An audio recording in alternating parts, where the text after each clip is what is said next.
Who are you going to be? And if you'll notice, I'm not asking what are you going to do, but who are you going to be? I'm asking you about how you plan to live your life every day. How are you going to respond when you don't get that job you had your heart set on? For all of you who are going to be teachers, what are you going to do if the students in your class next year just don't respond to your lessons? For all of you going into business, how will you react when your boss gives you a goal that feels way too high? See, these are the moments that define us. Not the day you get the promotion, not the day you win Teacher of the Year, but the times that force you to claw and scratch and fight just to get through the day. The moments when you get knocked down and you're wondering whether it's even worth it to get back up. See, those are the times when you've got to ask yourself, who am I going to be?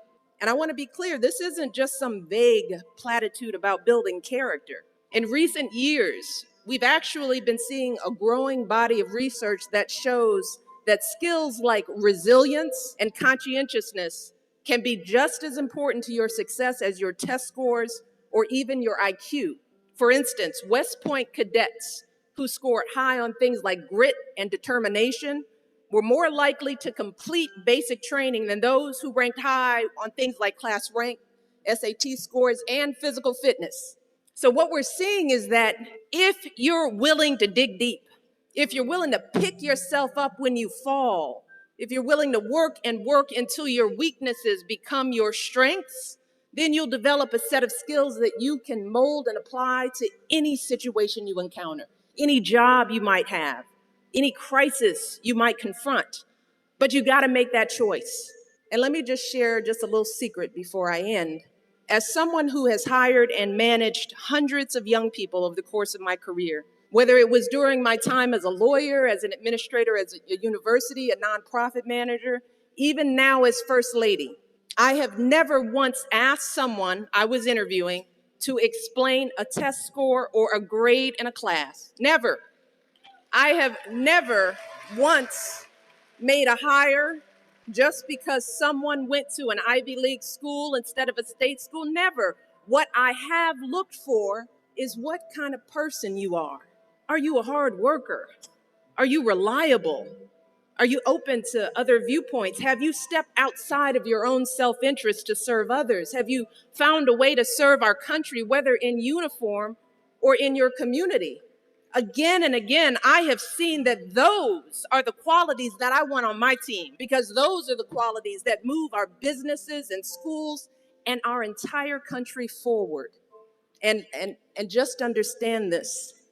Those are the qualities that you all already embody. They're the values you learned from your parents, from the communities you grew up in. And today, more than ever before, that's what the world needs. Who are you going to be? And if you'll notice, I'm not asking what are you going to do, but who are you going to be? I'm asking you about how you plan to live your life every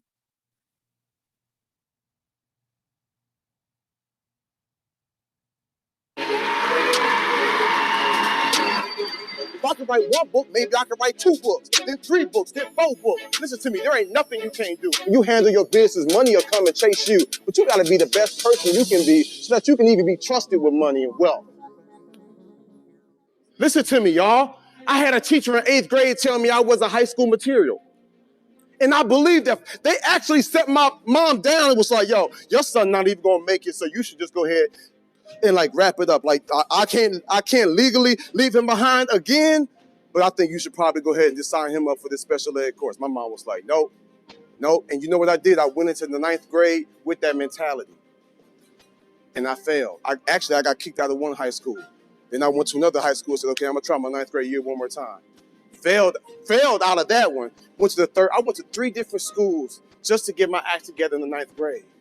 And I said, man, I'm proving all these people right who don't believe in me. And my mama and a few people who do believe in me, I'm proving them wrong.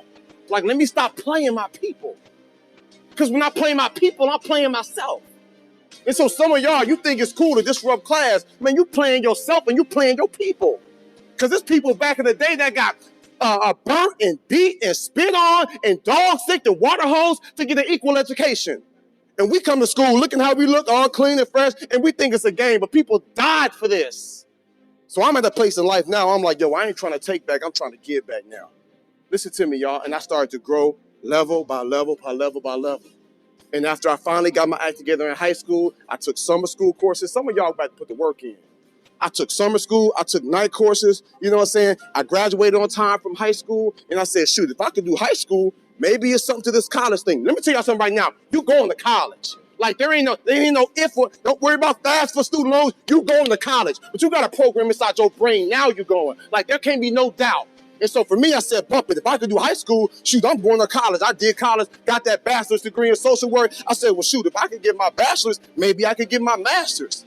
If I could write one book, maybe I could write 2 books, then 3 books, then 4 books. Listen to me, there ain't nothing you can't do. And just because your parents might not have planned for you, there is a plan for your life, my friends. But what you gotta know is that you deserve it. The problem with most people is they feel like, man, I don't really deserve it. You know, I made some mistakes, or this is all I know. This ain't all you know no more. I talk to so many folk. We've been to every major city in the hood, in the suburbs, all over the country. You know what I'm saying? And we meet a lot of people, they feel like, well, because my mama didn't experience it, my daddy, you can be the first.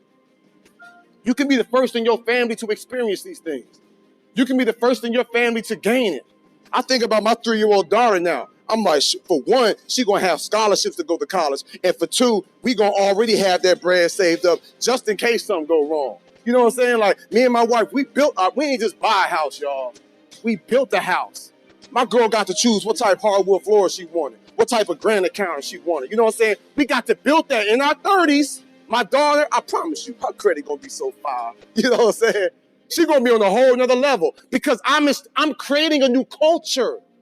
I'm instilling that in my daughter now. And I'm telling y'all, you could do the same thing.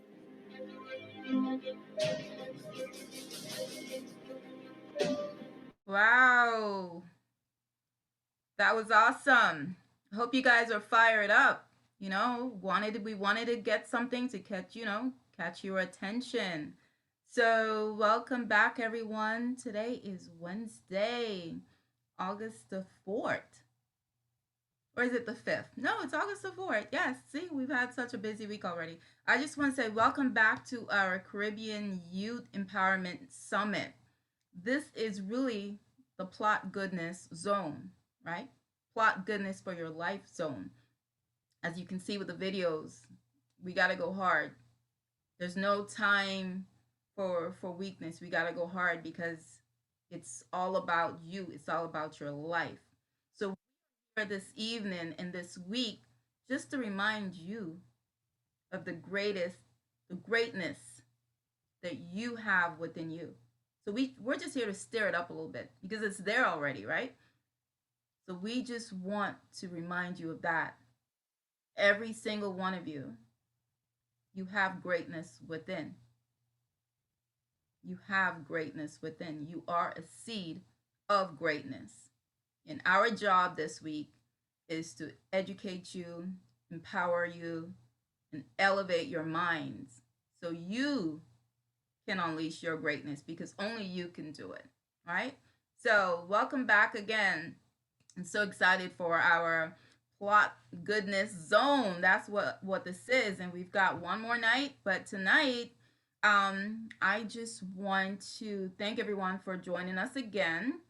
And I want to last night we had we've got some international guests. So this is not anymore a Caribbean Youth Summit. This is now a global Youth Summit because we do have guests from Africa. We have UK, Canada. So this is definitely now a global Youth Summit. And prior to coming on, we said, you know what, we're going to do this again, but probably on the weekend at around 12 or so or 1 so that everybody can really participate. Right now it's like 2, 3 o'clock in Africa and so forth. So let's go ahead and get started, everyone. So on Monday night, we did talk about mindset, self image, and tapping into purpose.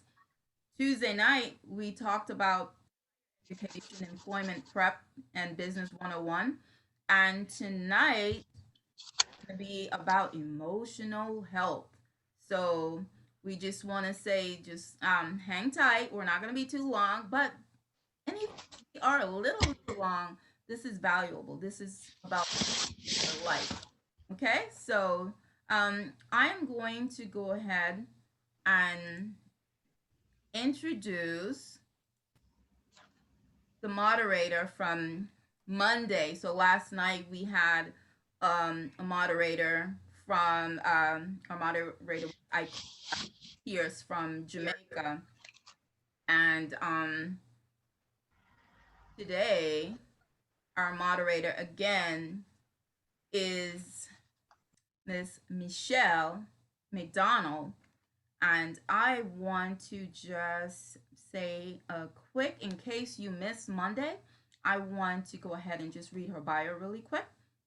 Michele A. McDonald believes in living fully and vibrantly, as her love for wellness, food, writing, and connecting with others echoes throughout various aspects of her life.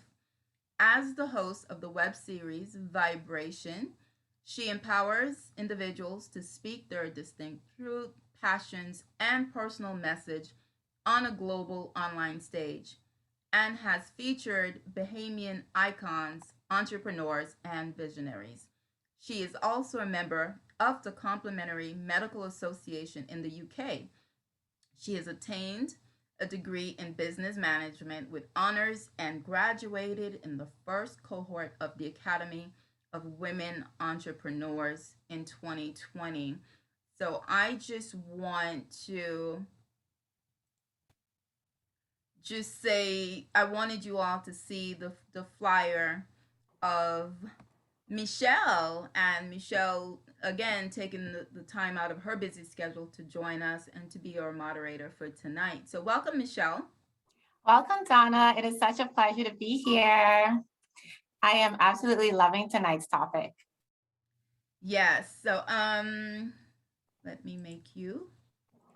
So, yeah, we've had such interesting topics, and each night it's been engaging, and the questions, and stirring up, because sometimes that's what we need. We need to be stirred up. We need to start asking questions and so forth. And we live in a time where there's a lot of questions.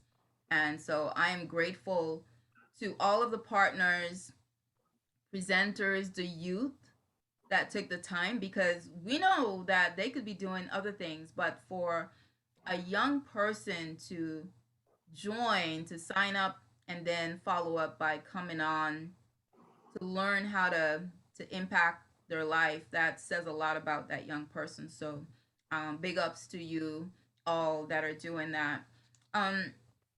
So I'm going to turn it over to you, Michele, to introduce our presenters for the night. Yeah, so we have two presenters. Our first one is Michele Smart Bartley of Jamaica, who is the mother of 4 wonderful children, 1 girl and 3 boys, whom she adores and dedicates her energy and time to. Michele is trained in applied social psychology, and she works with the CARICOM Secretariat as a deputy program manager for youth development. Michele is passionate about helping others to improve their lives through the knowledge of self and understanding of their potential as spirits experiencing human existence. She holds dearly to the belief that our minds can take us places and beyond. She has a passion for creativity and originality in the creative and visual arts. She also enjoys dancing and singing, as both brings her joy beyond compare. So that is our very first speaker. And then we also have Mr. Joseph, who is the son of Grenadian soil. He is a clinical social worker and psychotherapist, where he provides support in trauma, mental health, and relationships. With almost 20 years in social justice advocacy, community transformation, and youth development, He has completed assignments throughout the Caribbean, North, South, and Central America, as well as Asia and Africa. In addition, he serves as co-chair of North American Men Engage and is a director of Global Men Engage International. Shane is prolific and ardent communicator who possesses an infectious personality that aids in empowerment, self-efficacy, and transformation. So we have two dynamic speakers for tonight. I can't wait to get started. One thing to note, we have 15 minutes to present each, and then afterwards, we will have our Q&A session. So instead of having it after each presenter, tonight we're just gonna have the presentations and then a full section for our Q&A. Hello, good night, everyone. I am Michelle Bartley. I'm sure you would mix me up for Shane. However, let me just say that Shane and I will be presenting together. So it will actually be one presentation. So we will take the 30 minutes to do so. Thank you. I'm not sure if I'm going to be keeping on my camera because of internet issues. However, let us see how much it holds up. Joblessness, no friends to hang with, chat with, or prance with. Social media live with excitement, surprises, and happy moments flaunting in my face. I can only but like and pretend to be fine, but I want to go on the mall and just hang. But I watch my friends shop online and make a fashion statement on Instagram. I am forced to sit in front of a screen to hear my teachers pretend as if they have the hang of this online thingy. Everyone seems to be fine and enjoying the ride. But I'm irritated, frustrated, angry, sad, and ashamed that I can't be like my friends and express the enjoyment they have. I'm losing myself in a wilderness of doubt and not knowing where I am and not knowing how to change my emotions and be strong. I want to be happy, content, and with peace of mind, but instead, I'm grabbing at straws. I used that piece because I wanted to bring to your attention some of the emotions that we are grappling with during this time. So Shane and myself, we will be having a little chat with you on emotional well-being. Shane? Thank you very much, Michelle, and good evening, everybody. It's so good to be within this space of learning and sharing, and certainly an opportune time for us to engage in some critical reflection around the piece of emotional health. And I think all of us will agree that the last more or less 18 months have really pushed us into a place where not only we have been reflecting, but we have really been unpacking, processing, and managing our mental health and specifically our emotional health. And I reference that in the context of the challenges of stress, in the challenges of, you know, all of the emotional struggles, the pieces around our inability to self-regulate, and all of the other pieces that we go through on a daily basis. And that's because of this one word that the entire universe is speaking about, COVID-19. It has changed the landscape, it has changed the life, and certainly it has and continue to impact our emotions, continue to impact the way in which we respond to challenges. And so in tonight's dialogue, Michelle and I would really take the opportunity through this conversation to talk about what is happening, where are we, and how are we going to address this emotion that presents itself on a daily basis. Let's talk, Michelle. Thank you. Now, one of the things that I want to do for you tonight is not only to motivate you, but we want to teach you the difference in terms of mental health and emotional health and how you can actually gain emotional health.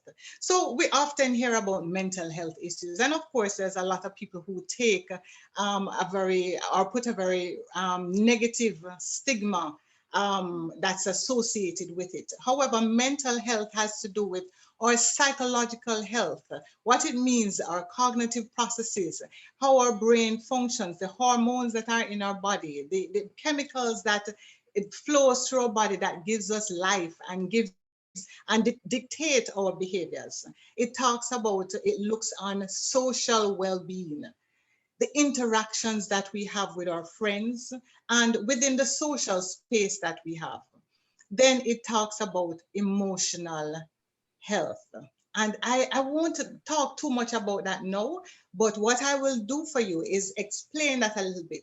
So it's essentially what we are saying tonight is that our mental health really encompasses all these three components. And when we're able to cope with the stressors in this life, as we are doing with COVID, it's when we can actually be productive and contributing citizens and individuals, then we say we have good mental health. So I remember quite clearly, for those of you who were on Monday, Donna spoke about the body being like an antenna that gives off energy, thoughts, and all of these things. And I am actually underscoring that tonight because our body constitutes three elements: our spirits, the mind, and the body itself. So when you think about an individual, you're talking about someone that constitutes those three elements that comes together to create a balance, to create a living soul. Now, as Donna spoke on Monday, and she spoke about the energy that is given off. I just want to add a little bit to that. And I think she touched a little bit on it too, that when we give off this energy, it's either positive or negative. So what we do, we send out signals in the universe that will attract the people that are like the energy that we're sending off, that will attract the situation that that is similar to the energy that we're giving off, and that will attract the jobs and the things and all of those wonderful things that we attract in our lives. And of course, there are times, sometimes we wonder, why is it that this person, or why is it that I'm in this situation, not realizing that the energy that we're giving off is what is attracting these persons, these situations, and these events. Now, let me take you now on the ride of explaining to you what is emotional well-being or health. So essentially, it is our ability to cope with both positive and negative emotions. And one would ask the question, why do I need to cope with positive emotions? I just need to cope with negative emotions. I will tell you that we all need to cope with all the emotions that we have. When someone is considered emotionally healthy, it's when they really can cope, when they have the coping mechanism for the negative emotions. But I add positive in the first definition because there are some people, when you're overly excited about some things, you tend to make decisions that you might end up regretting in the future. So as we go on tonight and talk about managing these emotions and coping with these emotions, you'll understand what I'm talking about. So just to bring your attention to what are emotions, because of course one might be a little bit confused at this point in time saying, but I thought it was mental health.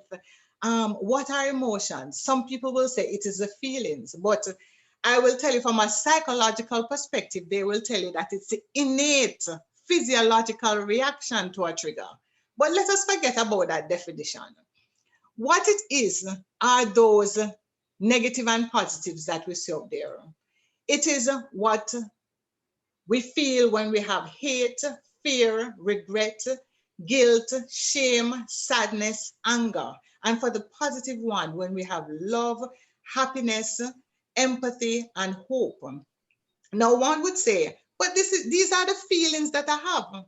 Yes, they are the feelings that emanates from the the emotions that are formed within us.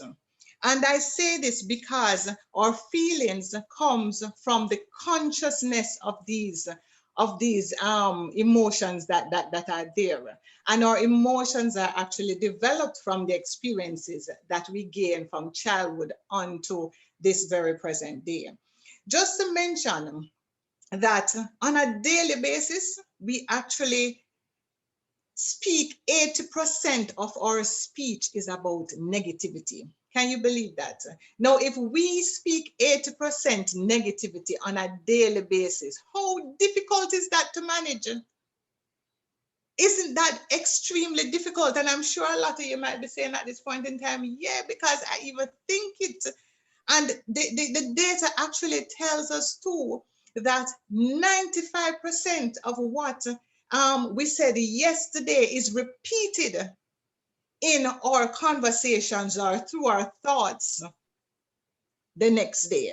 So what we have is a lot of negativity that is going on in our minds that we have to grapple with. Okay? I'll allow Shane to just walk you through this and then I'll take over. And I think that is why when we as an individual are going through the emotions and experiencing the changes, we constantly speak, I can't do this, and I'm not able to do this, and I know I'm not doing this. And all that is projected are the pieces around the negative. Because what we are seeing here in a very categorical way is that the very center or the epicenter of the health of us as individuals is built around our emotions. And I'm happy for us to be able to unpack this because oftentimes those emotions may include feelings of fear and anger. It may include sadness. It may include peace and joy. And sometimes you see people that in the midst of turbulence and crises and struggles, there is that smile on their face. They could remove their eyeglasses and you see they're looking at you in a way that everything seems to be going well. And there are those who are carrying the entire shoulder of the world upon the entire world upon their shoulders. What this is saying to us is that our emotions are manifested differently. And so in understanding our emotions, we must begin to recognize that as we begin to display it, or in the psychological language, we say the presentation, some people begin to say, you know, there's tightness in the muscles, then there is low productivity, low energy, people become very agitated. There are those who are flustered. There are those who begin to stutter. There are those who begin to clench the teeth. Those physiological pieces manifest itself and tell us something is happening in the emotions. And an understanding of that is what is important because it guides our lives on a daily basis. And if, for example, you may be in a place where you may say to yourself, someone has just passed away. And you may hear somebody say to you, that person should have died a long time. And you look like, what? And then you may hear somebody say, oh my God, and they hold their head and begin to scream because one person is holding grief and another person is holding gratitude. And sometimes in the midst of the emotions, we may not hold either or we may hold both.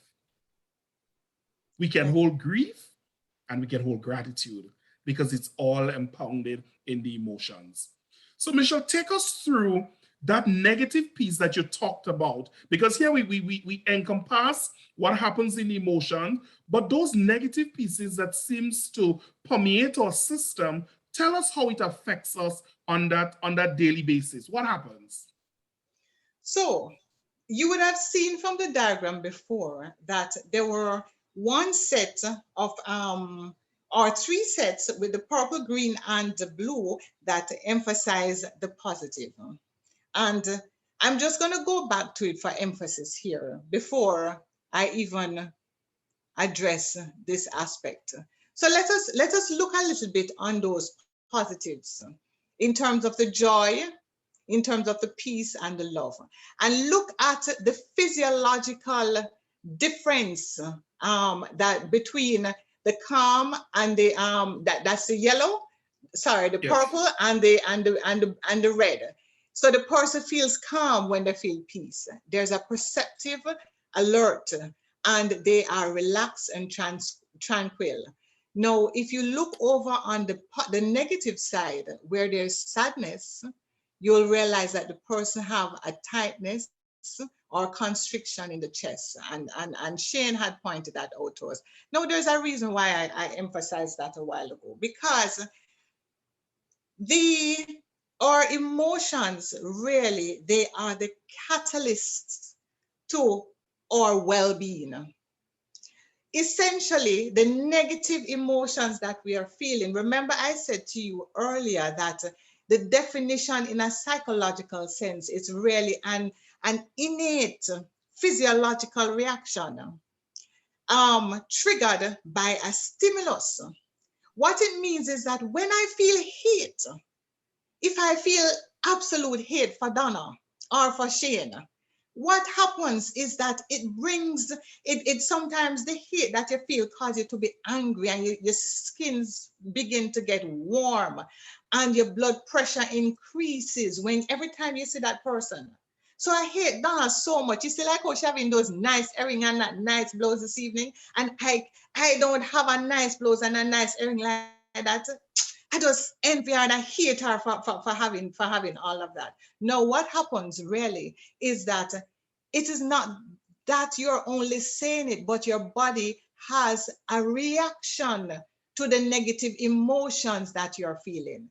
And so these negative emotions can cause headache, it can cause fatigue, it can cause heart palpitation, tightening of the chest that we saw a while ago. We saw it causes pressure in the head, in the sinuses. Sometimes we wonder, why is it that I get in the cold so often?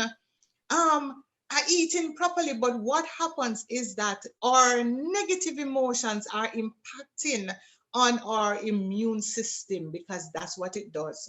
It breaks us down slowly without even realizing. We get tinglings in our fingers because the doctor usually says when you have these tingling, it's a sign of stress.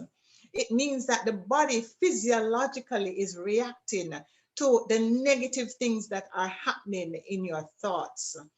And I will also add that it's not only the body that deteriorates. Also what deteriorates is the social bonds that you also have. Because guess what? In most cases, when we have these negative emotions, unfortunately, we tend to lash out on the people who are closest to us, the significant others, the brother, the sister, the husband, the boyfriend, the girlfriend. Persons who are close to us are the persons who we actually lash out on. So we break these social bonds that we have that means so much to us. Now, And I think, I'm going to go ahead. and one of the things that you've mentioned that I think it is important for us to underscore is the fact that when these negative emotions erupt and it presents itself in those physiological pieces that we are mentioning, let us now connect that with some of the already pre-existing conditions of persons who may be challenged by hypertension, and persons who are challenged by diabetes, and persons who are now facing joblessness because of the COVID and the uncertainty. And you are not sure if your job is still there because now everything has changed and has gone to the virtual world. You're in a place whereby you wanted both physical and emotional distance, but now in the same place 24 hours. And you find that we can't stand each other for 5 minutes prior. Look at now in the same house 24 hours. Look at those realities that are presenting themselves and see what is happening in the mind, and how those things that happen in the mind then begin to proceed out of the mouth. And then we start saying what is happening and what is taking place in our lives. So I wanted to anchor that in the already conditions that we're facing, and then now let's put COVID and other challenges in the mix of it. It's like we are now interlocking and compounding things. Thank you. No, just to use a typical example. So I am very shameful of whatever I have done or embarrassed because Michelle is able to do something better than I can do it. And so because of my feelings of embarrassment or shame, I begin to avoid my friends. I really don't know what to do after a while because guess what? I don't have any friends that I can call on anymore where I can release my frustration. I become confused. And then I begin to feel helpless. What seeps in? Sadness and then depression. And this is where we link now the mental health issues because what we are allowing ourselves to do is to allow the emotions that we're feeling to drive us into a situation where physiologically and socially we are changing our landscape and have now embraced, unfortunately, the mental health issue of depression, anxiety, panic attack, or any one of these things. So, what is important is for us to find that balance.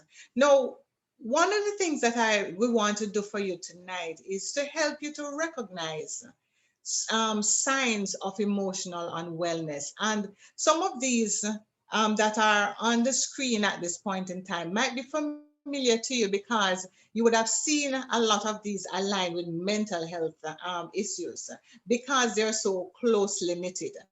So if you realize that you're eating too little or too much, mm, check it out. Try to go through your mind to see what's happening. If you have low energy, lower than usual, isolation of your friends, your family, your co-worker, sleeping too much, too little, increased use of substance, racing thoughts. Sometimes the thoughts come on so quickly you get confused, you don't know what to do. And low performance at school and at work, and more interpersonal conflicts, feeling irritable, guilt, feeling hopelessness, worthlessness, and sometimes neglecting hygiene and personal care. So these are some very important signs that you need to look out for as you navigate your life.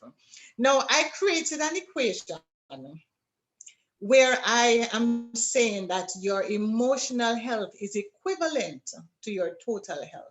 Why would I make such an equation? Because once our emotional health is bad, then automatically, as I pointed out earlier in my previous slides, that our social life, our social well-being is impacted, and our psychological well-being is impacted. Now, just to give you a little synopsis of what is happening as a result of COVID. So, two of the most recent studies that were done by UNICEF and World Health Organization, and these were done with the persons in the Caribbean. One of the things that they pointed out for persons between 10 to 18 is that 27% of the youth were experiencing anxiety. 15% showed signs of depression. One in every two express a lack of emotion to do their usual activity. 43% female and 31% male express not feeling optimistic about the future. And 3 in every 4 felt that they need to talk to someone, which is a good thing. And the World Health Organization reported that mental health conditions account for 16% of the global burden of disease and injury in young people aged 10 to 19. These are the facts. This is the reality that is happening. Other studies have shown that there is an increase in depression and anxiety as it relates to children in school. I have been making myself become very aware of what is happening. They're looking on self-esteem and they're seeing where self-esteem is actually dropping. Persons, they're also seeing where self-esteem, those who have high self-esteem, is able to help themselves to navigate through the whole process. Those who has resilience in terms of the support mechanism, they're able to move forward with their life. So what we're saying tonight is that it's absolutely important. Shane, I'm not sure if you wanted to say anything on the slide before. No, go right ahead. Okay, so now that we are aware of the facts and the things that is happening that cause us to be emotionally unhealthy, we need to look on the steps towards emotional health. And there are three basic steps. Tuning into your emotion, that's one. Secondly, recognizing your emotions. And thirdly, managing your emotions. Of course, as a young person, if I was a young person, I would say, how do I do all of these things? How can I possibly do these things? It's hard, eh? So I'm going to take you through a process tonight. And I want us to be present when we carry out this process. Now, one of the things that I'm going to emphasize, and it was said in the previous nights before, that for you to make any change at all in your life, it is important that you are conscious of who you want to be and who you are. So I remember when I was learning organizational change, one of the things that they would teach us, they would say, we need to know what the organization is like, and we also need to know what is the desired state of the future organization. Now let us apply this to ourselves. We know who we are today, but the question is, who do you want to be? I think Alberta, did I get her? No, her name, is it Alberta? I can't remember her name from Eugenius, right? And Jerome spoke about our purpose, that we all have purpose, and that's one of the things that we need to tap into. So we need to be present tonight. So the first thing I'm going to ask you all to do, every one of us that is on this call, is to just close your eyes at this present time and stop listening to the things around you for a minute and pay attention to your breathing.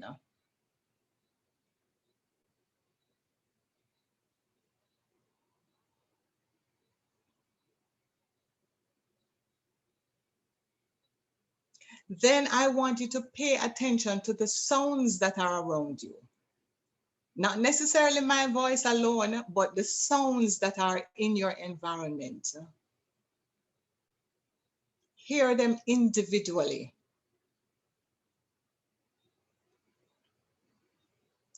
But most of all, I want you to pay attention to the changes that is happening into your body at this point in time.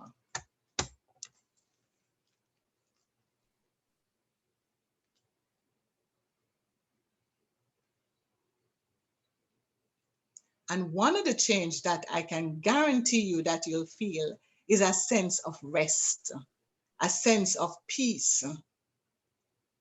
Now I'm going to evoke that a little. Don't worry, I'll bring you back there.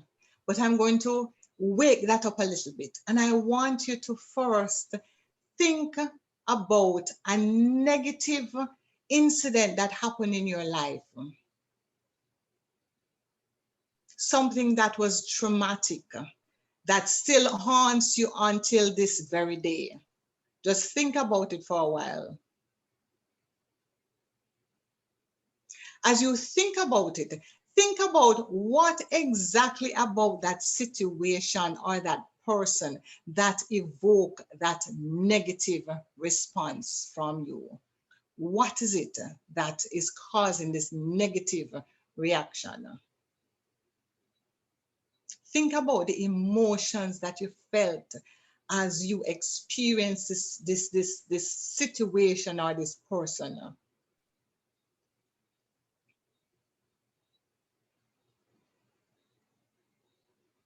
What were some of the thoughts that you were having when this situation or this person come around or this situation occurred? It could have been a year ago, it could have been months ago, it could have been years ago, it could have been 2 weeks ago. Just think about the thoughts that you have every time you remember that situation. And yes, it might wake up some negative emotions at this point in time.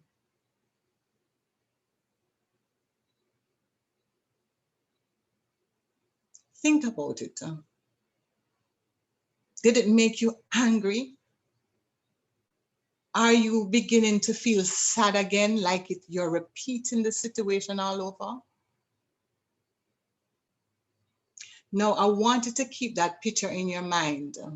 And as you do that, I want you now to think about your present self, how resilient you were to overcome that particular obstacle or situation that you encountered. Look at yourself as this person who has overcome and who is resilient and who was brave enough to even come here tonight to learn more about self and learn more about how to be a better person.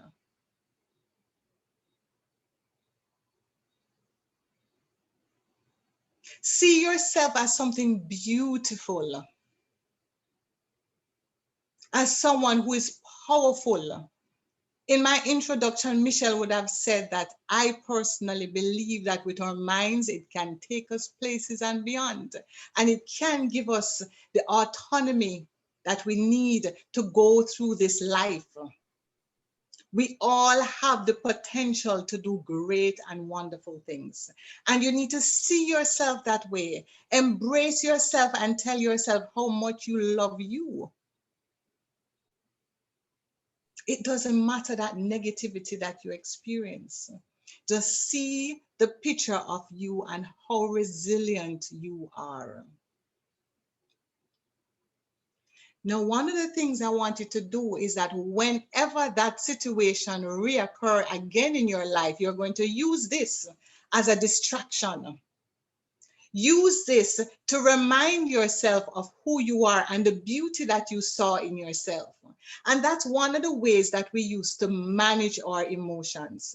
Our emotions will trail us right throughout life, but not until we're able to manage those emotions by using distractions, by replacing them with other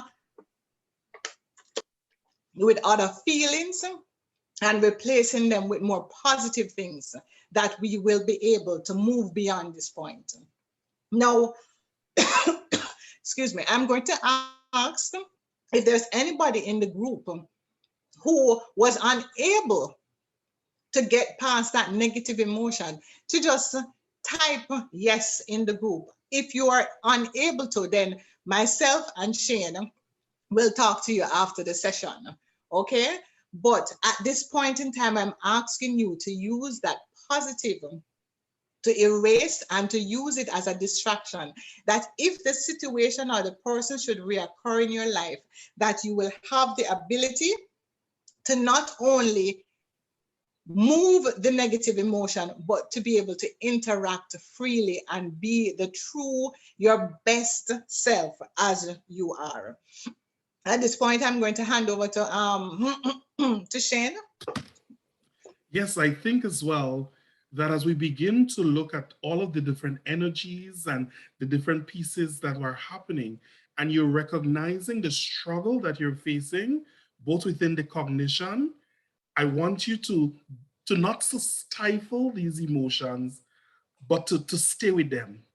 Stay with them and recognize the very presence of what they are and what it's bringing up for you.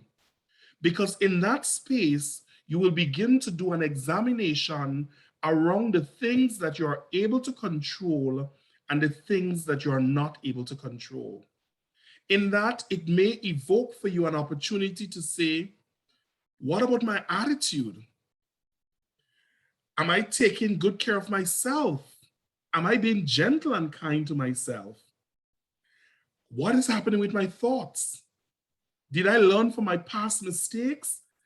And am I going to learn so that whenever the situation comes again, I know how to respond? How about setting clear boundaries? It is a key piece. How about my words, the things I say, what comes out? The power of our thoughts is translated into the things that we verbalize. Are we making enough effort? Are we not making enough effort? Are we proud or are we humble enough to ask for help? I don't know how to do it.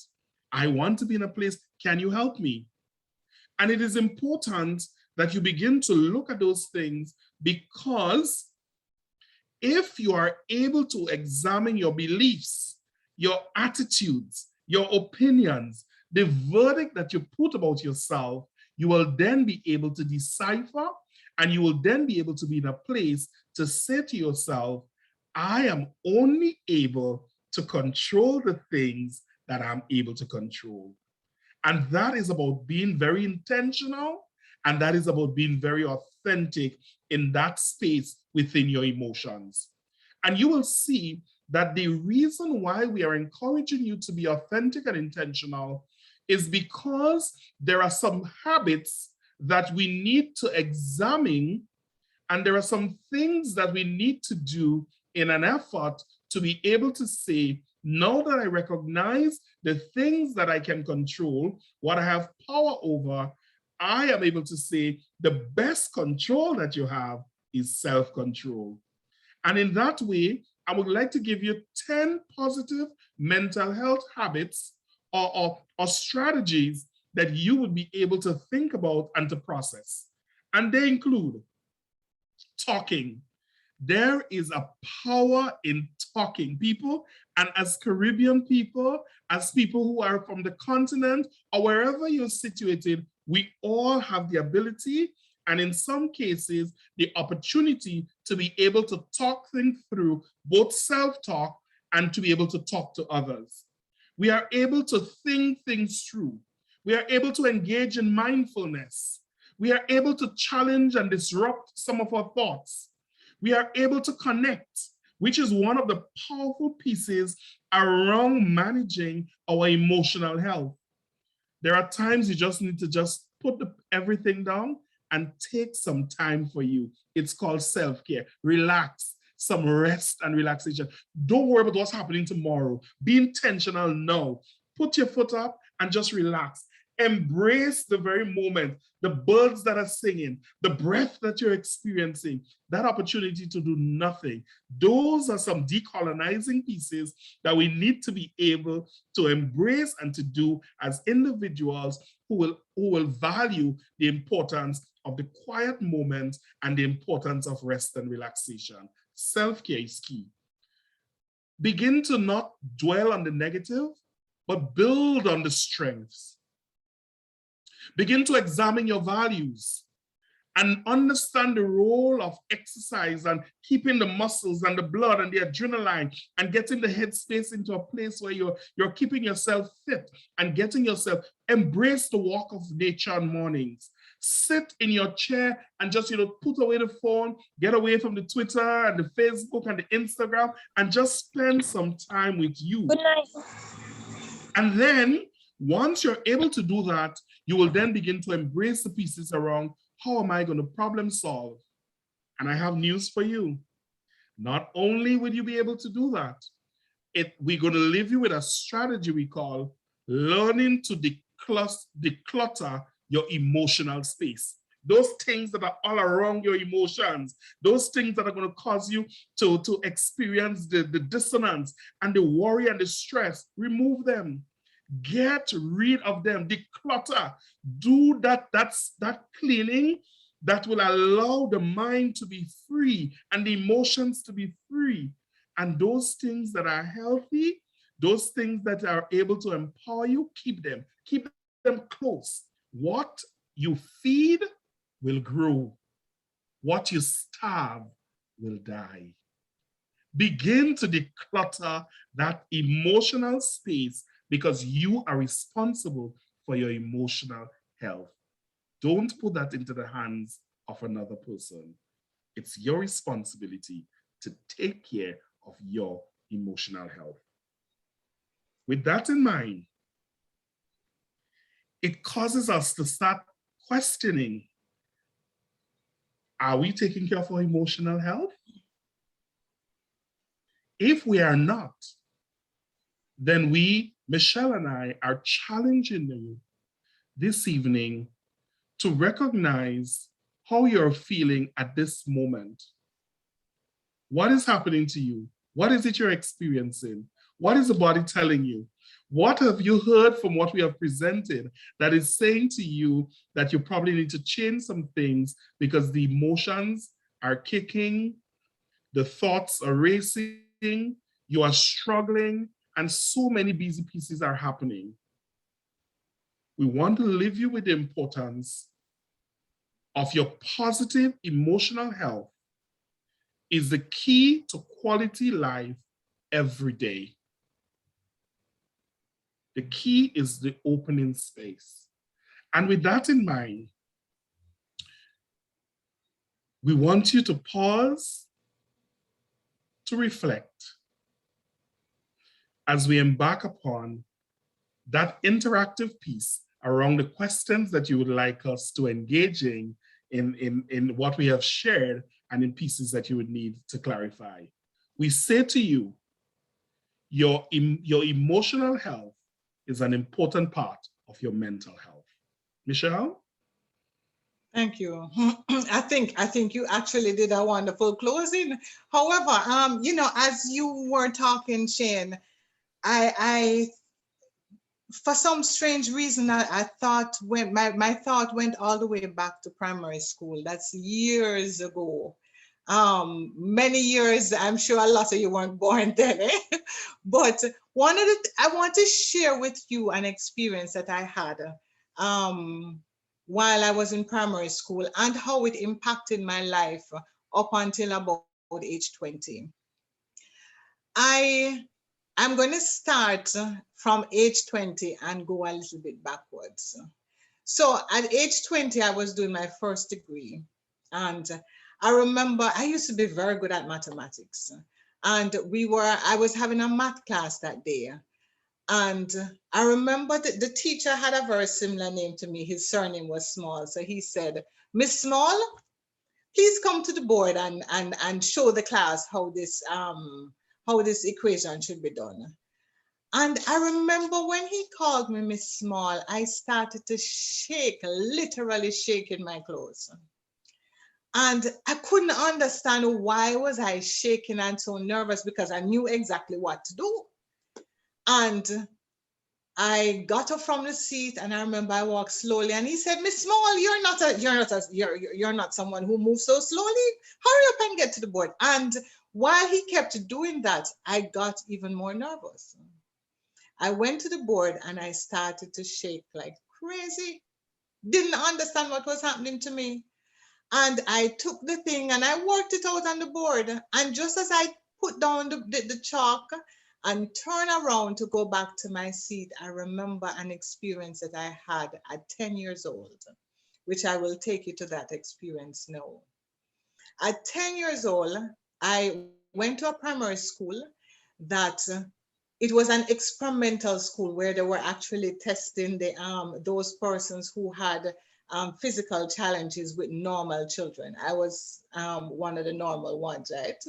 Now, there was a principal that we had, and this principal would actually walk around the school with a cane in his hand, and we used to call him Mr. Loggerhead, okay?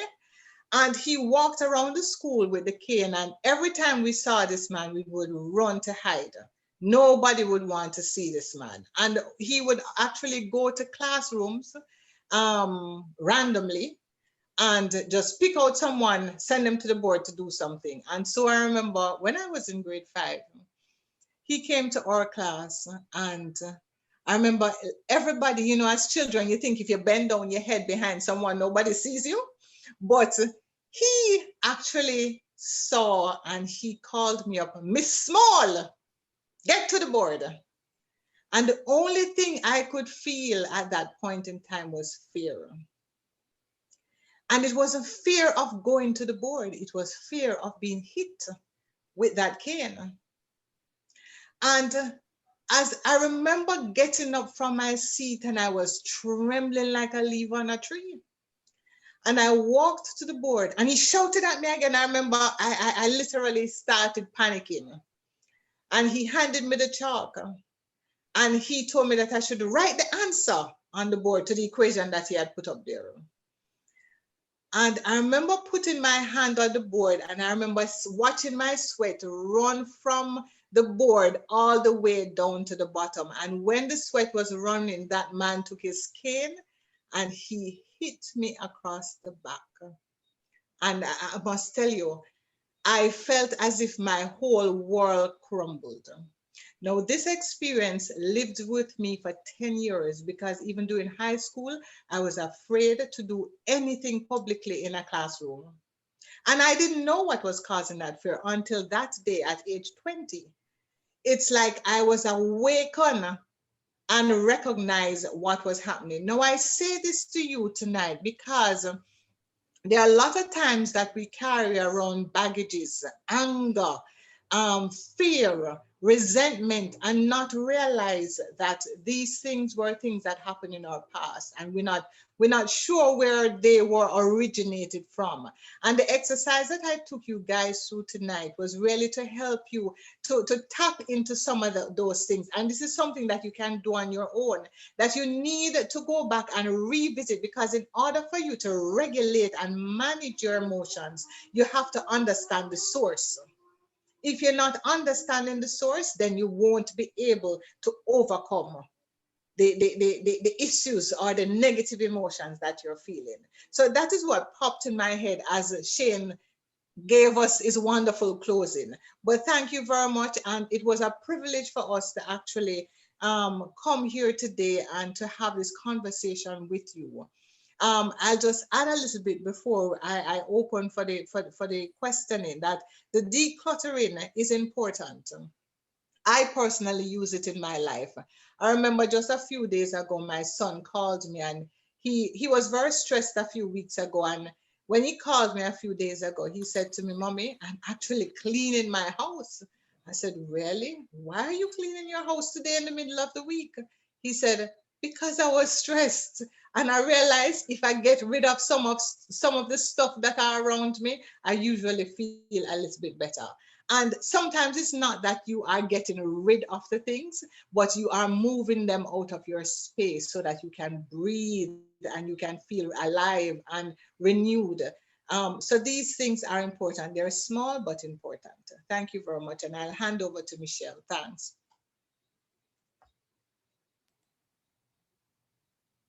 Thank you so much for that. That was an insightful and powerful presentation. Thank you to you both, Ms. Small Bartley, as well as Mr. Joseph. You provided such insight, and we have persons within the chat that went through the exercise that you had initiated, and they stated that they are still struggling. So I thank you so much for being able to provide your services afterwards. To be able to assist them.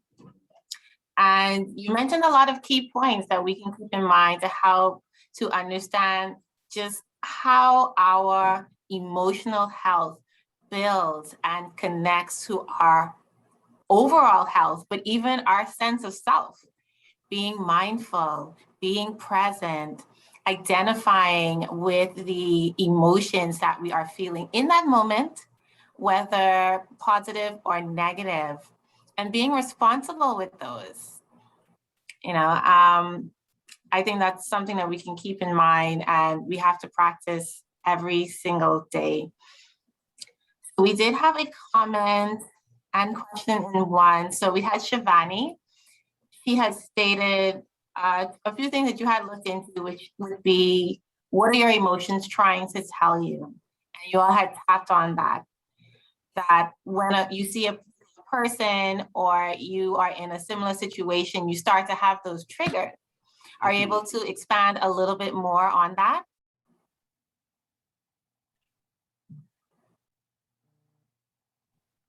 I think what Shivani is referencing is about the pieces around, when we recognize the symptoms, which Michelle articulated, the physiological pieces, those things are not just happening on its own.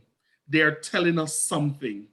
And we need to pay attention to those emotions And like I said earlier, those who mention, they're struggling and they're finding the difficulty, even in that present state now, still struggling, we need to pay attention to that, because it's telling us that what is emerging at the very top, there are some causative factors and there are some contributory things that are stirring it, and it is manifesting here. So in order for us to be able to deal with what is happening as the symptoms, we need to be able to deal with the cause or the root cause of them.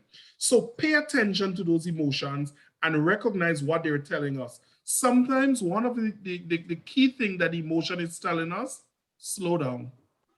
Just slow down. And we slow down. Another thing what the emotion might be telling us is to take a break. Take a break from the phone, from people. Spend some time with you. Touch base with you. And there is nothing as fulfilling as being present and being intentional with you. Learning to love you and hug you and embrace you and spend time with you. And sometimes we don't do that enough. That is where we leave room for the negative to permeate. And the last piece that Shivani mentioned is how can we improve that? I want to say to you, it is not a quick fix. It is a journey. It is a process. And I think that's why there are persons like us who specialize in those pieces to be able to help you to be able to manage those pieces that might be traumatic responses. There might be pieces that might be able to help you to manage the inability to regulate. And we can give you grounding exercises. We can give you pieces that's going to help you not to be able to say to get rid of it, but to manage it, because there's a difference. Those pieces maybe need to be managed as opposed to getting rid of. And that's the difference when we begin to talk about regulating. Michelle?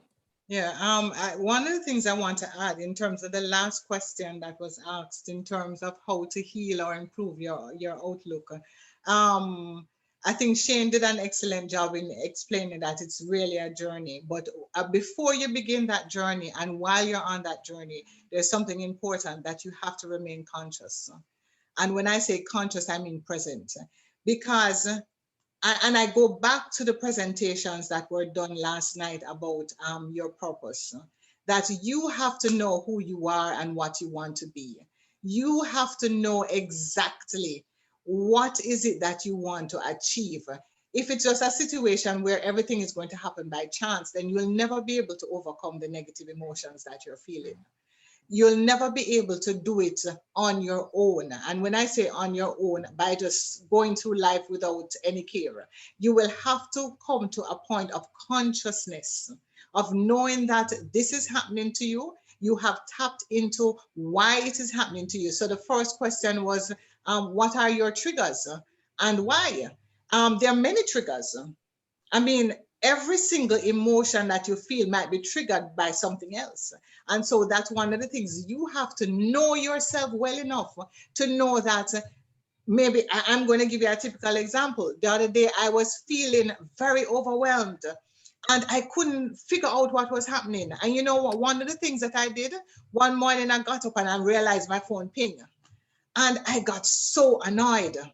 And I took up the phone, read the message, and I put it back down. And just at that point in time, it really clicked into my head to say, yes, this is it.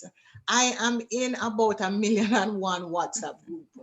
And persons are always asking me to do things, asking me to contribute to things, asking my suggestion, asking me to whatever it is. And I had reached the stage of being overwhelmed. And so at that point in time, I had to get myself to a place that I literally had to put away my phone. And I said, hey, phone, today you ain't seeing me. And I just put it away. Sometimes we just have to know the things that are causing us to become overwhelmed. There are persons, and Donna can attest to this. I remember one day Donna texted me and my response was in the negative because I could not take on anything else. And I immediately had to say, no, or maybe I'll think about it at a later time. And sometimes that is what we need to do. But one of the problems we have as individuals is always wanting to please because we want to leave this positive image of ourselves. Positivity doesn't come from being able to say yes to everyone. It is giving quality to everyone that is important. Giving quality when you can give quality. Don't ever compromise yourself where you just be mediocre. Always remember that you have to focus on the things that are irritating you. You need to know those things. You need to know the things that will make you happy. You need to know the things that will put you in a good mood. You need to know the things that will really wake you up. And once you do that, you're good. Remain present. Thank you. I hope that answers the question.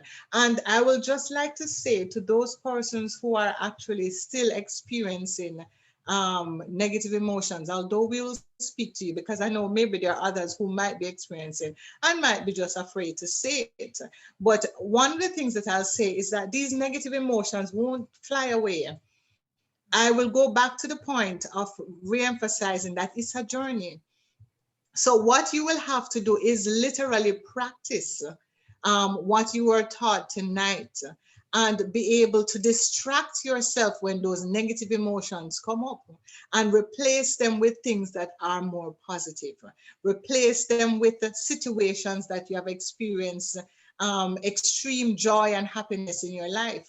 Immediately replace them. And for you to do that, it goes back to what I originally said, remaining conscious. Thank you. So Thank wonderful. you so much for that response, Shane and Michelle. I believe that brought a lot of clarity to Shivani's inquiry, being able to remind her and all of us that it is a process. It is something that we have to do day by day.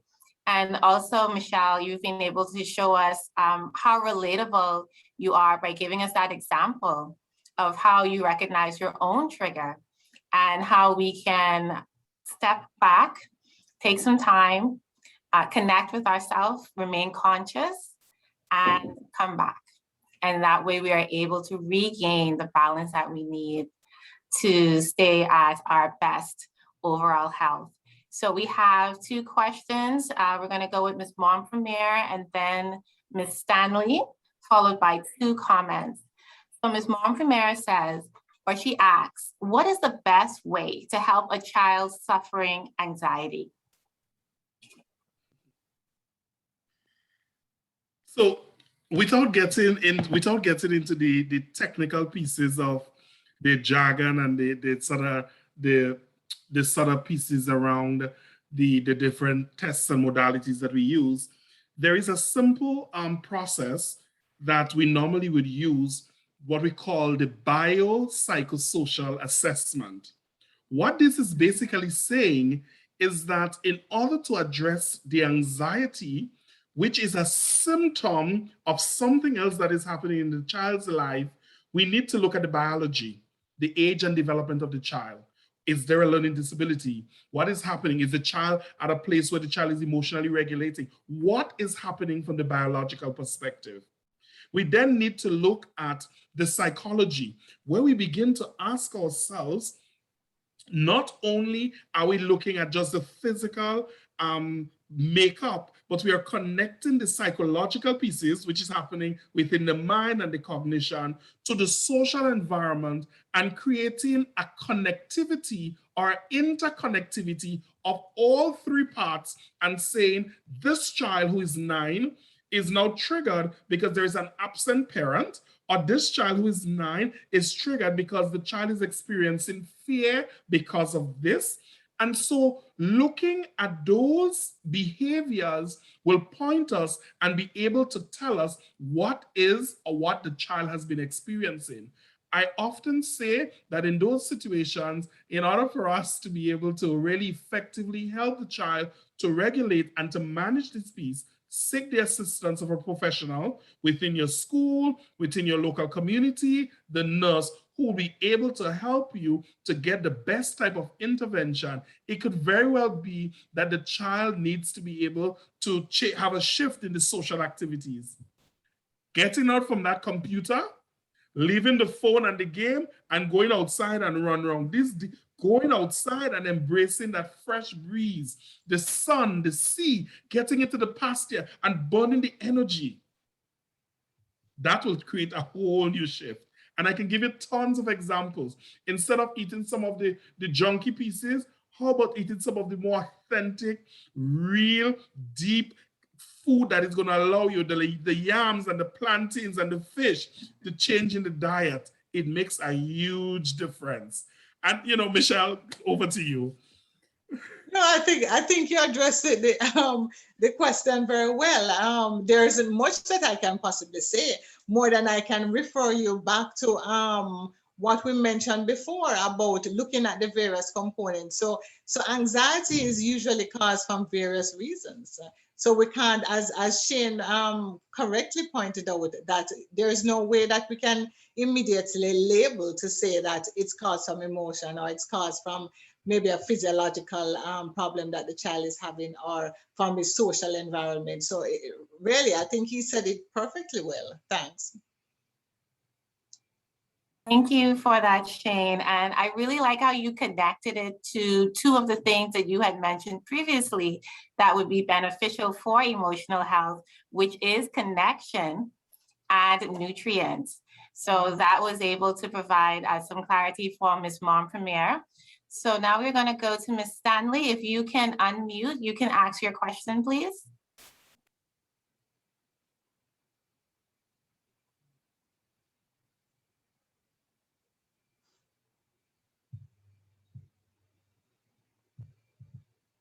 Stanley, you're still muted. Okay. Good night, everyone. Good night. Good night. Could you please repeat the question because I didn't hear?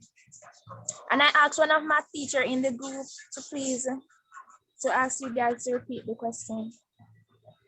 Okay, we see you have a raised hand. Did you have a question for us? No, I thought you guys asked the question. Okay, no problem. So we will move on to a comment that Ms. Althea Blake had made in the Facebook live stream, and then we will go to Ms. James. So Althea says, so many times we make so much time for others and things and other things, but completely ignore the fact that me, self, needs attention just as much. Yeah. I think that observation is very correct, and we tend to ignore that. I have children, as I mentioned before, and I remember when they were growing up, I used to have this bad habit of, as I drop something, I run and pick it up and I clean up the house because I want nobody to come to the house and see it untidy. The house should always be tidy. So I would always be running behind them. And I remember one day a friend of mine came over and she said to me, Michelle, you look tired. And I said, I actually am. She said, you know, I have watched you over the past couple of months, and every single time those little boys drop the thing on the floor, you run behind them and clean up behind them. You need to stop it. You need to take care of you. You're taking care of them. You need to take care of yourself. You need to get some rest. You need to eat properly. You need to go out and relax. And these are things that we need to do. We need to get proper sleep. It is important. So we cannot neglect ourselves. The typical example is when we go on an airplane.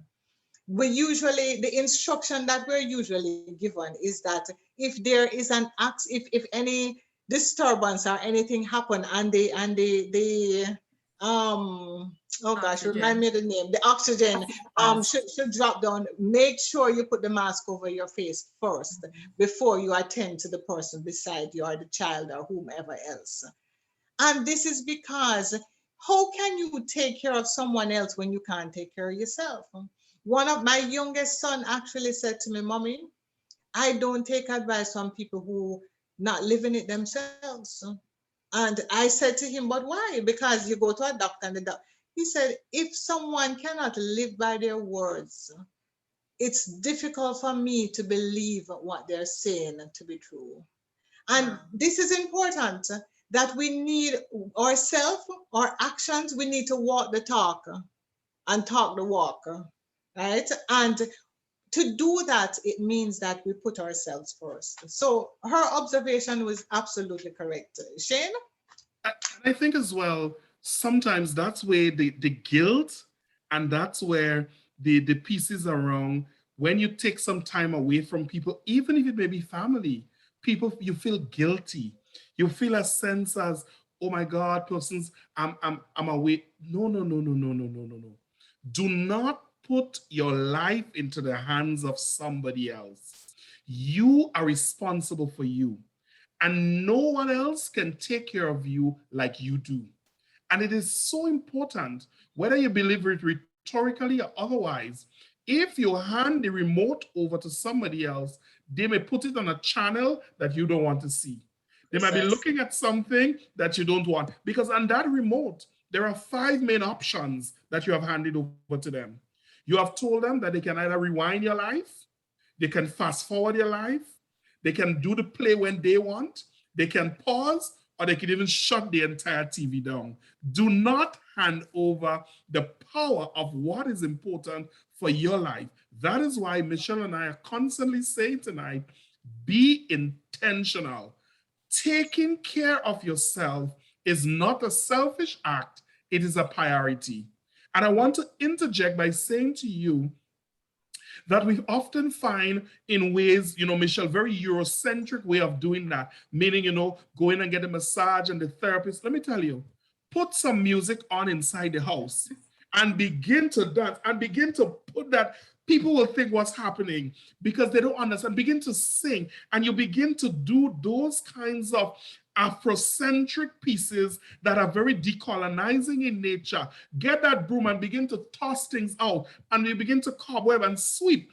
Let me tell you, it has an energy that it does and evoking you. Begin to be in a place where you have not had an opportunity to sit at the table, grab the knife, grab the fork, and begin to eat intentional. Begin to do things to take care of you. If you are not one to dress up, begin to put on the best pair of earring, begin to put on the best pair of whatever, do the makeup. And when you look at yourself, feel good at the fact and say to yourself, look at me. Look at me. And when you look at you, it says, yes, I see you. Because you don't need the approval, you're taking care of self. And that's not an option, it is a requirement. Learn to spend time with you. And I have had the traumatic pieces in life, and I have learned to embrace the importance of learning to spend time with me. And let me tell you something, me never bored, because I've learned to appreciate all of the parts of me, and I take the whole me and I embrace it. So I really want to tell this person, be intentional and spend time with you. Thank you so much for that very important reminder. Understanding that self-care is not optional, it is a priority. We have to look out for us and not put that in the hands of anyone else. So we have a comment from H.E. Dennis Antoine. The subject of emotional health is very timely in our current global constraints brought by the pandemic, as you guys had mentioned, which restricts freedom and frustrates a lot of self-expression. Great discussion, much needed. Thank you. Yeah. Ashe. I see also Sky had a question. Sky, do you want to unmute, ask your question? Good evening, everyone. Thank you again for this amazing presentation I've been on since Tuesday, and everything, it's like baking a cake. It just gets better and better, and this is icing, and probably tomorrow we'll have a little fun dance and decoration on it. But Michelle and Shane, you guys did an amazing job. I heard a young person come on, and I really wish that I could have just plugged this in, turn it out into my community so that the young people around us could hear it, because I believe we have a lot of youth leaders than youths on this platform, and they really needed to hear all that was said tonight. earlier Michelle shared about us not being just body, we are mind, soul, and body. So we are triune.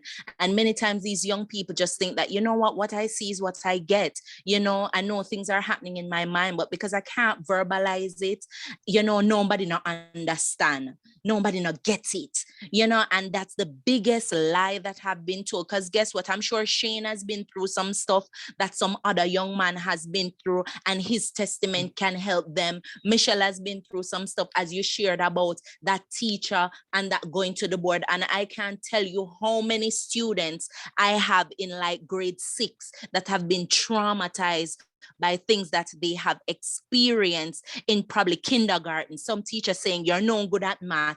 Why you're so fool? Me not understand. We tired. We tired. You're not do the homework, this and that. Not understanding that they are creating all these things in the subconscious of these young people, and they don't go away. As Michelle so clearly stated, she was 20 and this thought was still there. This experience was still there. And I'm just so glad that you brought light upon this thing, because remember, Lisa, the biggest secret is when we keep it in darkness. We literally have to shed light on it so that you realize that, listen, I'm not the only one going through this.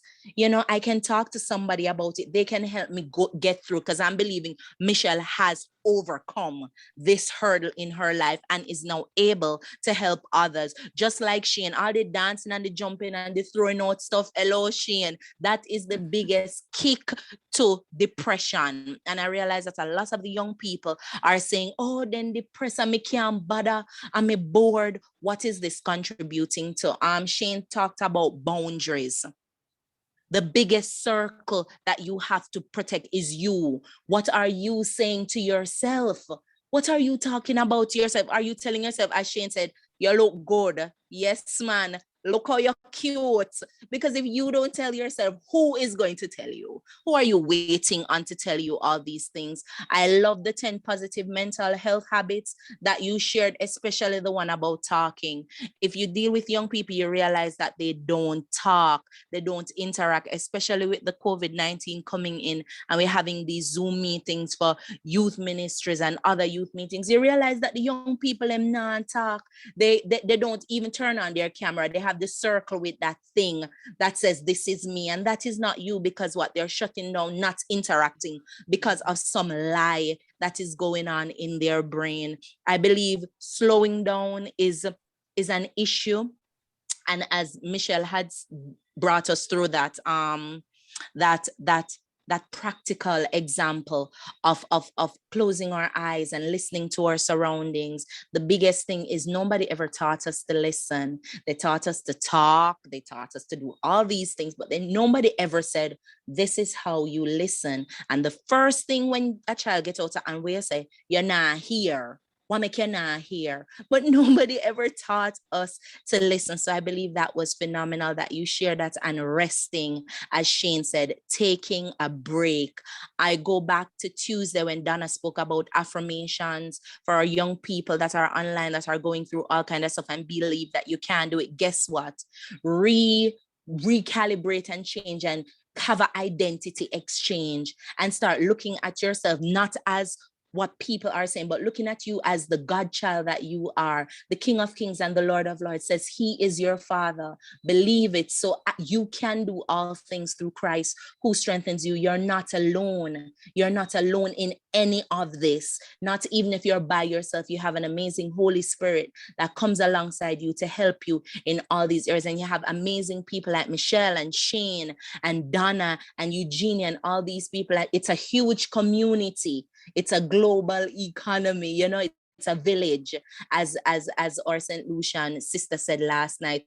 So I just thank you guys for just coming on and just echoing all these sentiments that I really feel towards our young people and wanting them to understand so that they can be the best versions of themselves as we go forward. So many thanks again to you both. Thank you. Sky. We need you. We need to have Sky next time we're doing this, right, Michelle? Yeah, but I'll tell you, Sky actually joined from Monday, not Tuesday. I'll correct her. I love it. One quick thing before, I know there's another comment. You guys mentioned something which I think is so important. 80% of what you're thinking every day is negative. So Yeah, that's correct. it's a battle every day. So even when you take 5 minutes and do positive affirmations, Affirmations, yeah. you have to do it. That's why I say you have to do it throughout the day. That the little or once a week, that's not going to cut it. And just for you to clarify, you said how all these things holding on to the negative emotions make us sick. We just call it stress, right? Because oh, we're stressed, but we don't understand that we're holding on to negativity, to jealousy, envy, worrying. All these things are making us sick. So thank you for such wonderful points. Yes, thank you so much. And so we have our last question from H.E. Antoine. Many individuals have an annual physical. Should an annual professional intervention be a sort of mental wellness? Can you repeat that question, or is it in the chat? It is, but I can repeat it.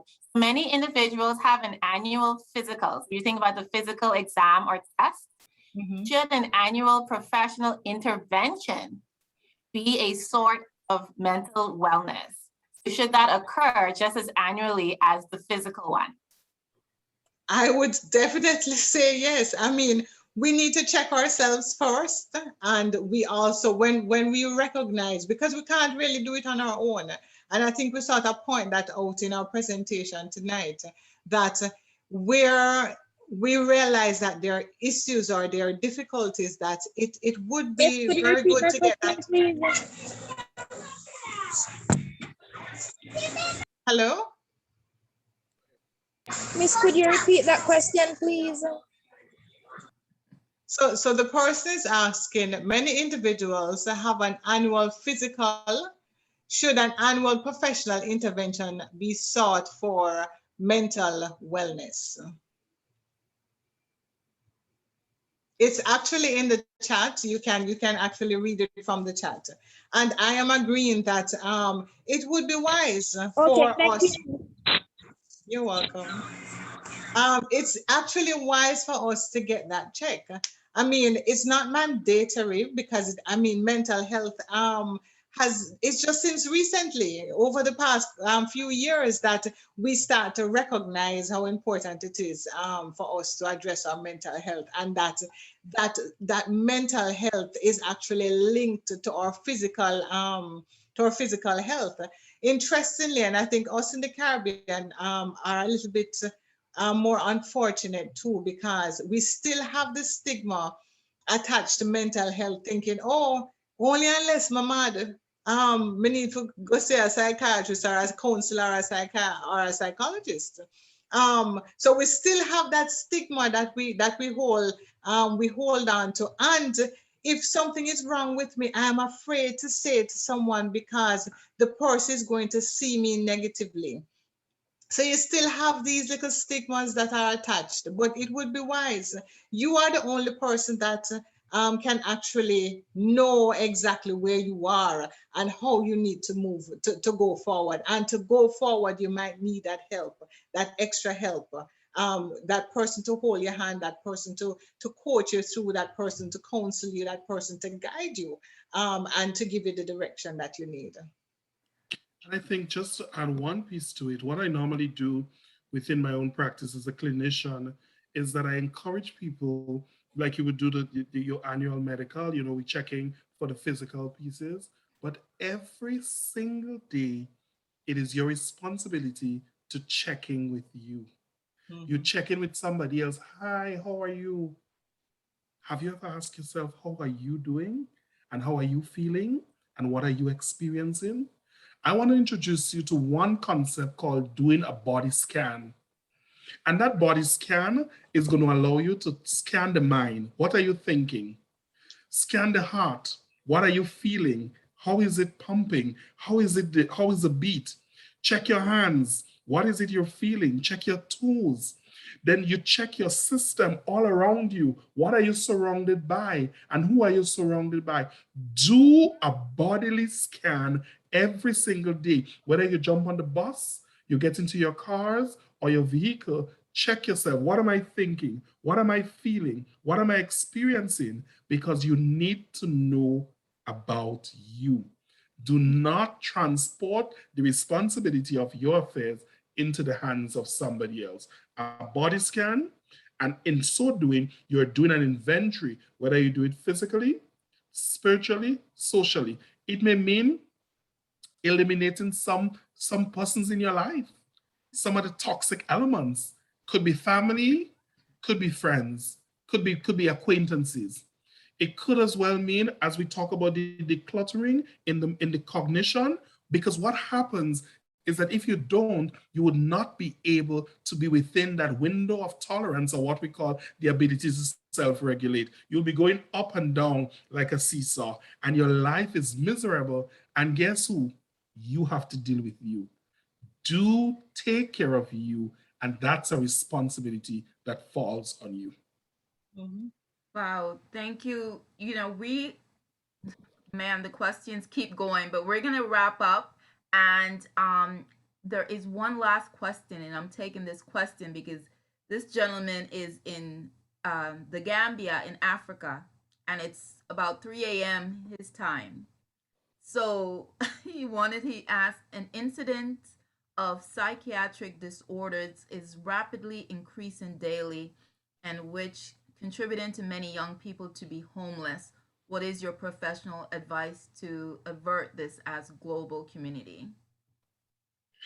Huge. I work in the homelessness sector, and it's what I see every single day within the municipal government. And even in my own private practice, I saw persons who have gone through and have experienced homelessness. But I also want us to recognize that there is what we call the precipitating factors, which are the contributory things towards people who, stress. Michelle talked about the depression. Persons are talking about separation and divorce. Persons are talking about persons who are experiencing, even in this COVID-19, the job loss. All of those pieces. Persons who are struggling with the ability to manage healthy relationship.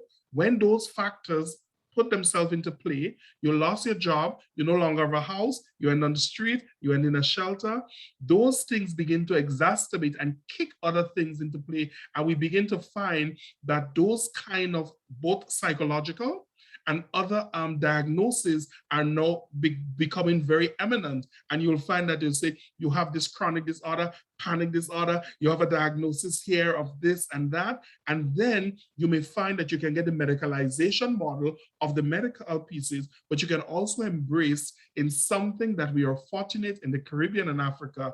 You have the sea, the sand, and the sun, and you have the opportunity to engage in your natural therapy. Embrace the nature and the things that are given to you of getting out a walk. Sometimes you don't even know your own neighborhood.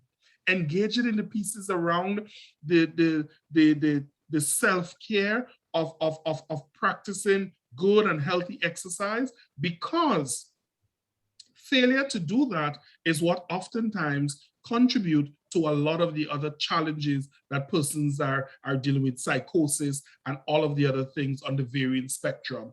And one of those that are very present today is the issue of trauma. And those trauma are real and evident in the lives of many people. Thank you.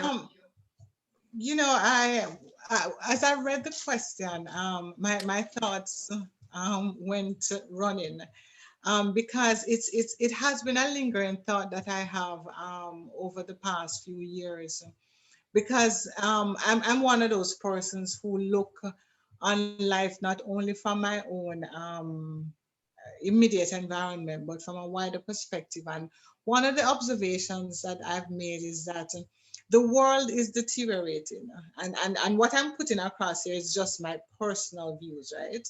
The world is deteriorating, not only in its physical state, we talk about climate change, but the world is deteriorating in terms of the minds and the beliefs and the value systems that we hold as individuals.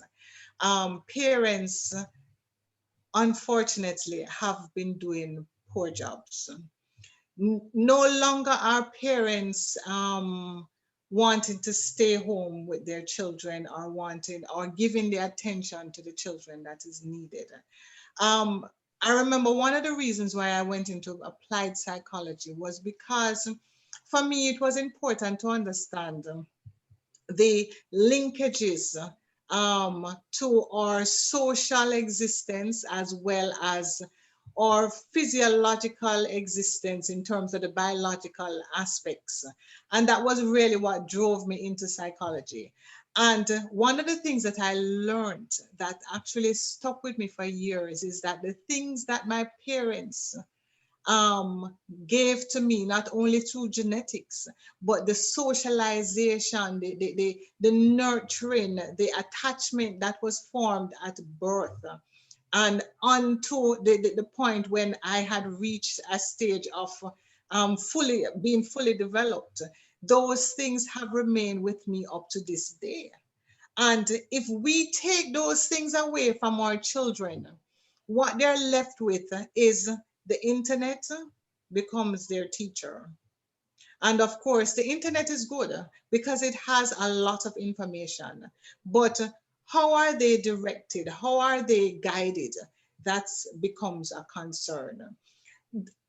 Were they given the values to actually guide their direction? Were they given the necessary support to build the resilience that they need, that when they're struck into crisis and trauma, they're able to not only bounce back, but to come back better than they started?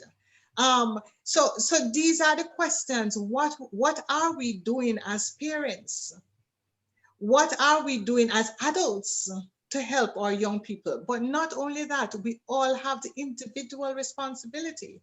So when Shane spoke a while ago about how fortunate we are in the Caribbean to have certain things, one of the things that rushed to my mind is that we are fortunate, but how many of us take advantage and know how to take advantage of these many things and many luxuries that we have? Because we are so caught up in front of the screen.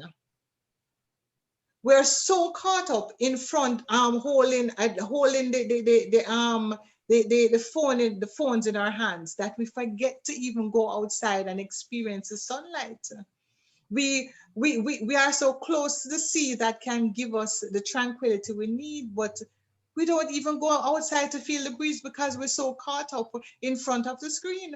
And so these natural resources that have been given to us as human beings to enjoy in this life, we're not enjoying them and we're not embracing them. So those were my thoughts as I listened and as I think about some of our young people who are not resilient enough to bounce back when they're faced with these traumas. It's really very sad because it's information like this, forums and summits like this, and I award and commend Donna for her initiative that our young people need. They need knowledge. They need information that can guide them because they won't be able to do it on their own. It's not like the knowledge going to fall from the sky into their heads. They need to be guided and they need direction. So that's my little bit. And again, thanks Donna for this initiative. Thank you. And we definitely, if you both, we're going to watch a quick video and as we wrap up, and if you could both leave your information in the chat so that whoever needed to reach you, I'm not sure if they messaged you privately from earlier. So if you guys do that, or if you've got a personal or a business that I know you're in a certain country, so you probably may be limited, but whatever you can for those that were on, please do that. And we're gonna just share a quick video about because there's a lot of stress and Miss, excuse me. yes. Can I go have a bath and come back? Sure. Okay, yes, thank you, Miss. Bye-bye. Bye-bye. Well, she needs to know that when she's back, that we might be gone. Not caring what people think will be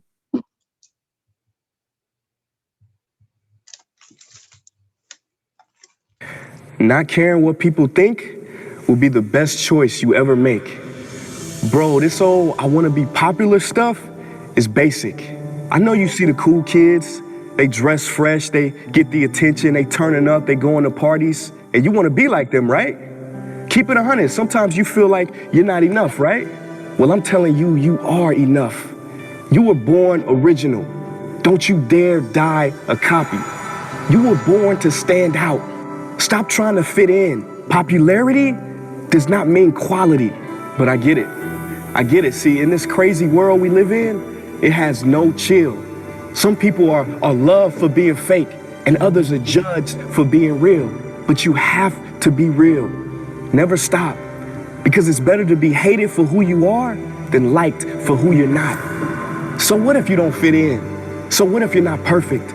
Do you know how diamond experts can tell if a diamond is real or worthless? See, the fake diamonds are perfect. The real ones have flaws. And just like that, fake people appear perfect.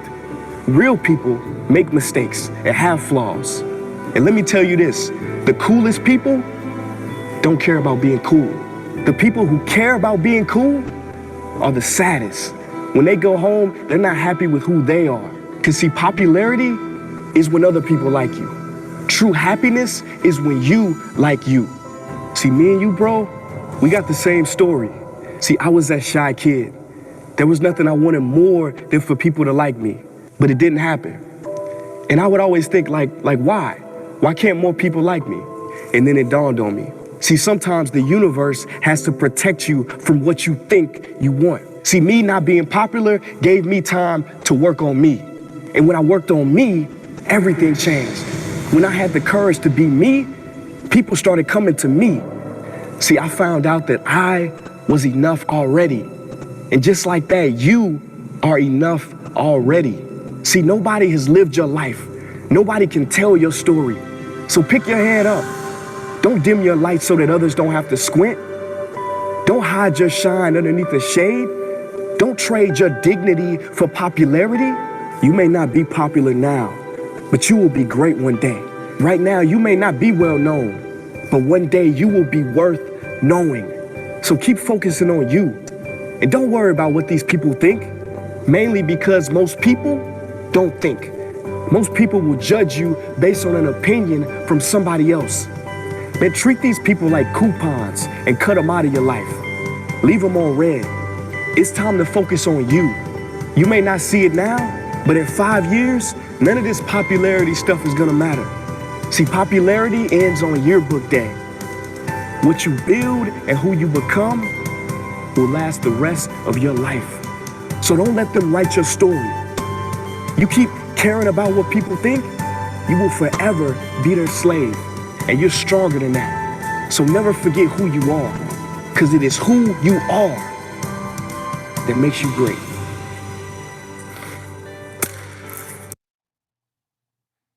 Wonderful. We have one more. Not caring what people think will be the best.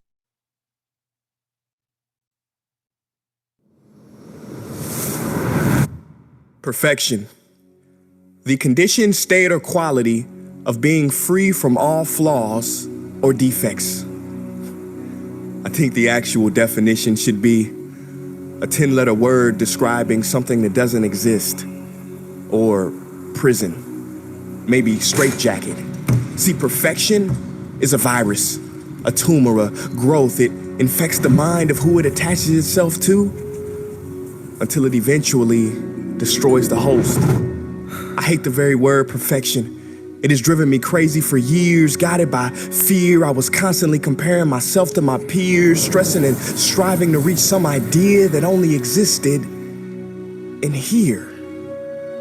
Oh, you thought perfection was real? Well, I disagree. I mean, have you ever seen a perfect tree?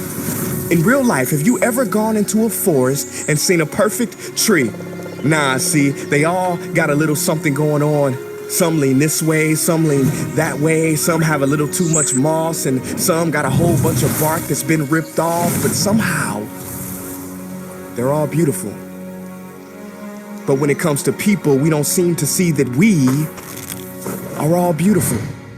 in all of our expressions. So we dissect ourselves into pieces, judging each other, thinking perfection is something we can achieve, which leads us to feeling depleted and defeated. But Salvador Dali said it best: have no fear of perfection because you'll never reach it.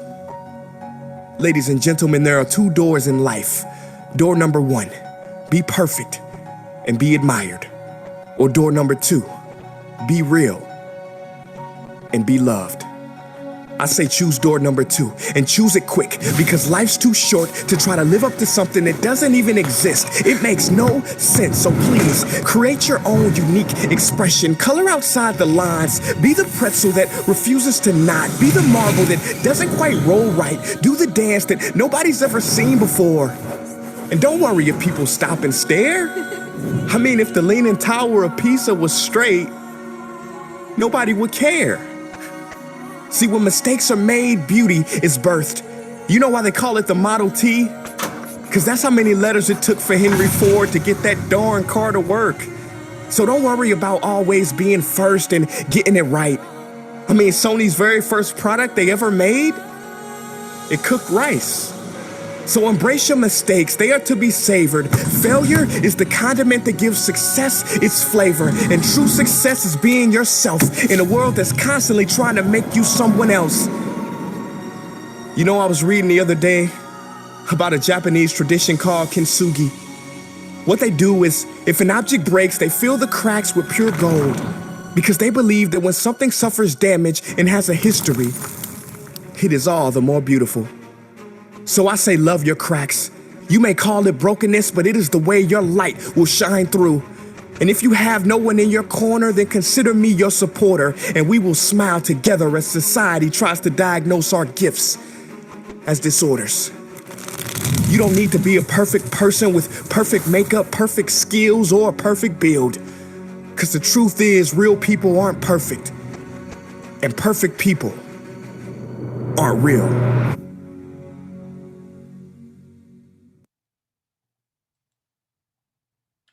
Wow. Hopefully, these videos touch your heart, the speakers, everyone, all this week. Again, we are here to just stir up your gifts, stir up your greatness that's inside you. And we do realize that being a young person, there's so much. And tonight's topic, we're this late because emotional well-being is such a hot topic, because there's so many people that are experiencing distress in some way, and we just want to be there for you the best that we can and give you these tips. So when you're alone, if you're at home right now and you're in an environment, there's no positivity around you, there's no one saying I love you, you're awesome, giving you hugs and kisses and encouraging you, you may be that person that there's none of that for you. We just want you to know that you have to learn to be your first best friend. You have to learn to encourage yourself, to say the wonderful things, the positive things to yourself. Just walk and say, I'm doing awesome. Every day I'm getting better. I'm so proud of you.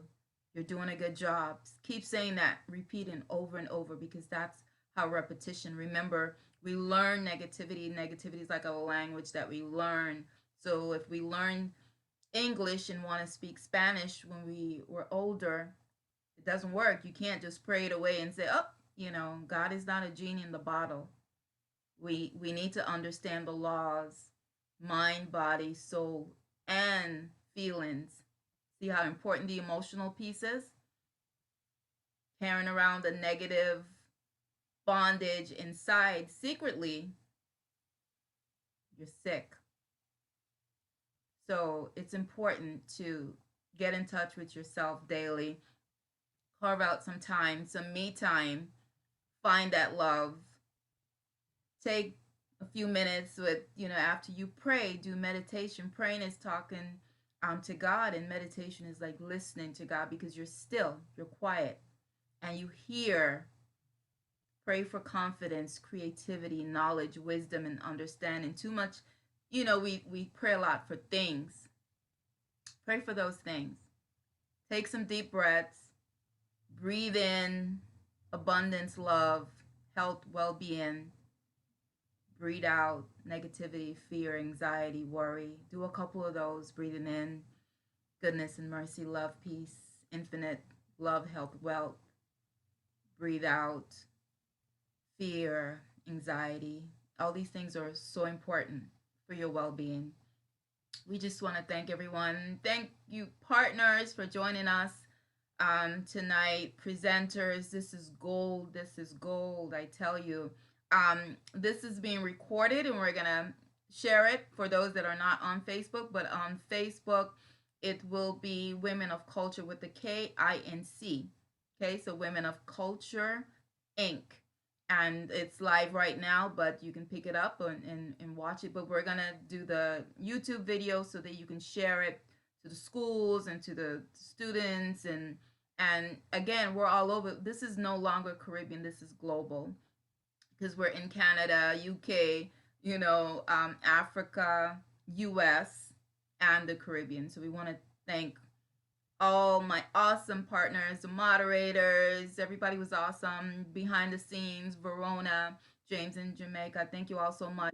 Tomorrow, we are going to talk about human rights, for safety, right? That's another topic. We just saw a young person got her locks cut off recently. Cybersecurity. A lot of you young people are on TikTok, Instagram, all these things, and human traffickers are just picking up and monitoring all these portals. So that's going to be our conversation tomorrow. So please join us, same time, same place, and we send you love, peace, abundance, and prosperity. Michelle, just leaving your IG. Thank you, Michelle. You've been awesome. I appreciate it. Thank you, Shane and Michelle. Gosh, you guys were awesome. Such a blessing to have such wonderful team. I couldn't have just, they all through divine. So, well, have a good night. Have a good rest of the night. I know it's late, early morning some places. And love and peace, blessings, one love. We'll see you tomorrow night. Donna, before you go, can J. Marie, is that her name? Put her contact information in the chat, please, so that we can reach her. Okay, I actually have Marie's information, so I will send that to you. Okay. Naleen was the other person that. Yeah, I have Meline's contact. Okay, so I will send you J. Marie. Okay, thank you. Okay. Anyone have any last comment before we close?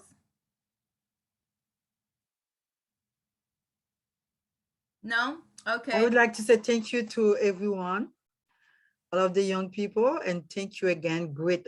Michelle is already. Thank you, Michelle.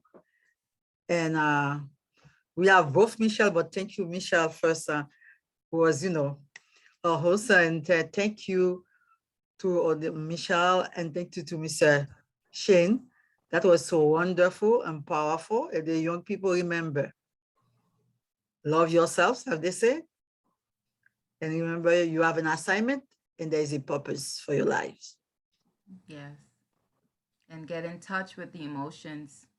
Yes. Overlooking those emotions. Nobody talks about the emotions, and we now understand that our emotions are directing our future. Our thoughts and feelings, whew, that's energy, that's vibration.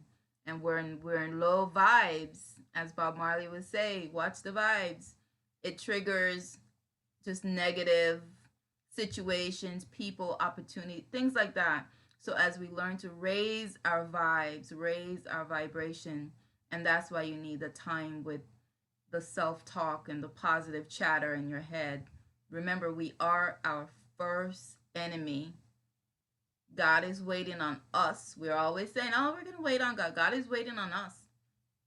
We are the vessel here on this earth, and we are here to do God's work, but we have to get confident. We have to have courage, right? So God is waiting on us. So you do have seeds of greatness within, and I hope that we stirred it up for you tonight and this week and tomorrow. And with that, we'll close out. On behalf of Women of Culture Incorporated in Orlando, Florida, I just want to say thank you all again and have a good night. Good night, everyone.